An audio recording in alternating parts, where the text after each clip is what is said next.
Hello guys, in this tutorial we'll discuss about BackupBuddy, how to backup through BackupBuddy and how to send your files to your destination folder like as Dropbox and FTP, whatever.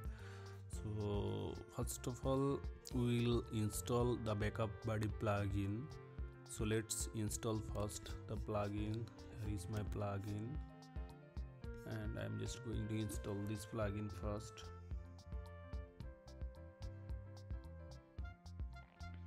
Okay, so it's going to install.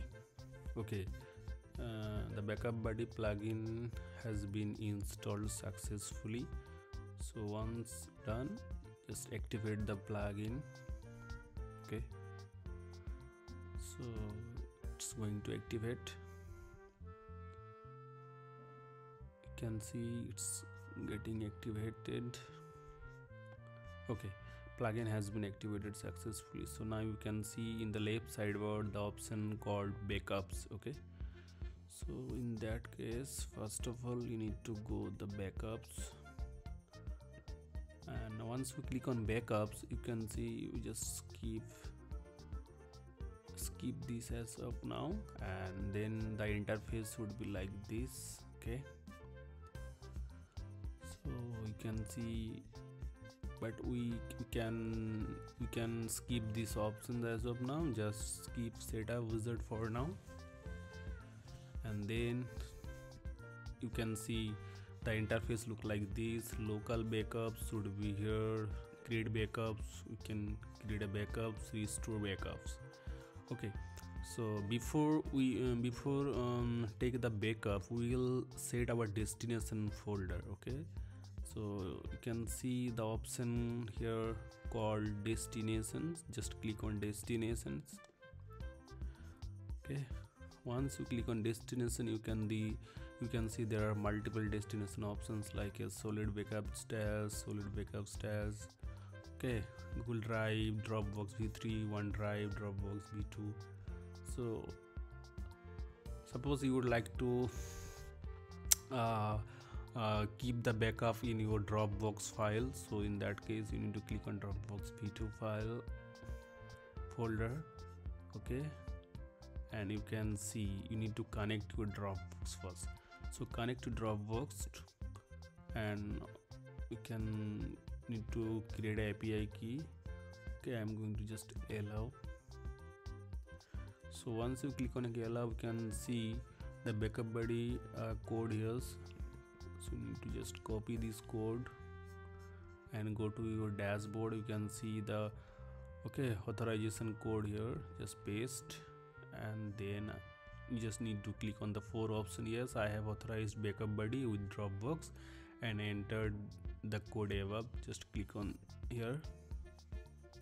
So I just clicked, and now you can see my BackupBuddy has been successfully connected to my Dropbox folder. So now where the backups would be goes. So this is our Dropbox. You can see the folder already created my backups and demo.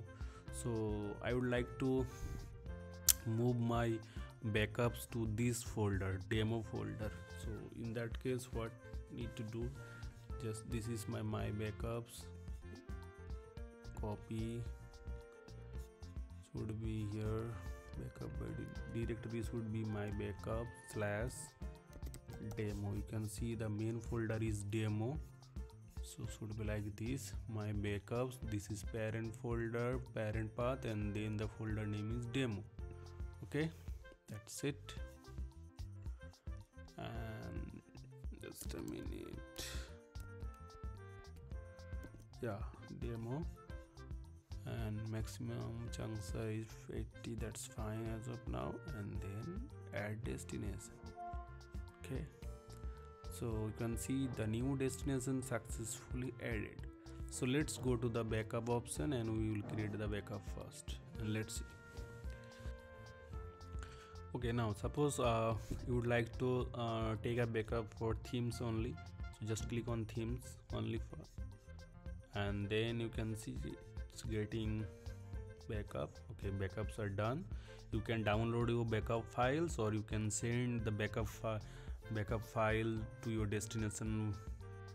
So I would like to send my backups to my destination like I already did in Dropbox. So here you can see my Dropbox folder is empty now. So my backups and demo, so under the demo folder it should be moved. So just click on send to an offsite destination and then just click on delete local backups after successful delivery, and then my Dropbox B2 which I already activated. So now we can see the notification your file has been scheduled to be sent now. Okay, so let's wait for some time. Go to the backups again and click on local backups. You can see nothing is there, no backups has been created yet. That means the local backups are empty and it's moved to the Dropbox folder. Now you can see, okay, I'm just refreshing. You can see before it was empty and now my backup files are moved to the destination, my Dropbox folder. So this is the way you can easily backup and you can easily move to your backup to the destination. That's it. Thank you.